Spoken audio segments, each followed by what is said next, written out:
أعوذ بالله من الشيطان الرجيم. بسم الله الرحمن الرحيم. السلام علیکم ورحمۃ اللہ وبرکاتہ۔ بھائی نے سوال یہ پوچھا ہے کہ جمعہ کے دن سورہ کہف پڑھنے کی اتنی تاکید کیوں کی جاتی ہے؟ تو پیارے بھائی، جمعہ کے دن سورہ کہف پڑھنے کا حکم نبی علیہ الصلوۃ والسلام نے خود ارشاد فرمایا ہے اور اس کی بڑی فضیلت بیان کی گئی ہے۔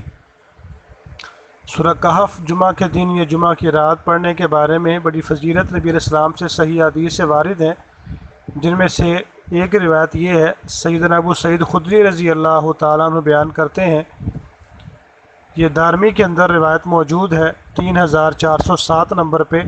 ابو سعید خدری رضی اللہ تعالیٰ عنہ بیان کرتے ہیں، نبی صلی اللہ علیہ وآلہ وسلم نے فرمایا، جس شخص نے جمعہ کی رات سورۃ الکہف پڑھی، اس کے اور بیت اللہ کے درمیان نور کی روشنی ہو جاتی ہے۔ تو یہ امام البانی رحمہ اللہ نے اس روایت کو صحیح قرار دیا ہے، اور سنن دارمی کے اندر یہ 3407 نمبر پر روایت واقع ہے۔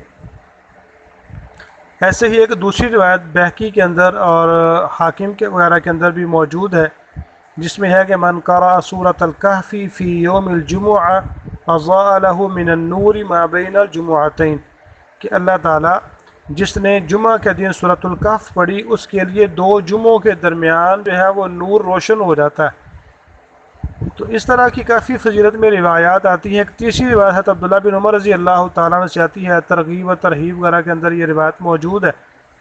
نبی صلی اللہ علیہ وآلہ وسلم نے فرمایا کہ جس نے جمعہ کے دن سورۃ الکہف پڑھی، اس کے قدموں کے نیچے سے لے کر آسمان تک نور پیدا ہو جاتا ہے، جو قیامت کے دن اس کے لیے روشن ہوگا، اور اس دونوں جمعوں کے درمیان والے گناہ معاف کر دیے جاتے ہیں۔ تو یہ روایات اس کی فضیلت کے حوالے سے آتی ہیں، اور بھی کافی روایات ہیں۔ بہرحال جمعہ کے دن سورہ کہف پڑھنی چاہیے، نبی علیہ الصلوۃ والسلام کا یہ حکم ہے۔ اللہ پاک ہمیں عمل کی توفیق عطا فرمائے۔ السلام علیکم ورحمۃ اللہ وبرکاتہ۔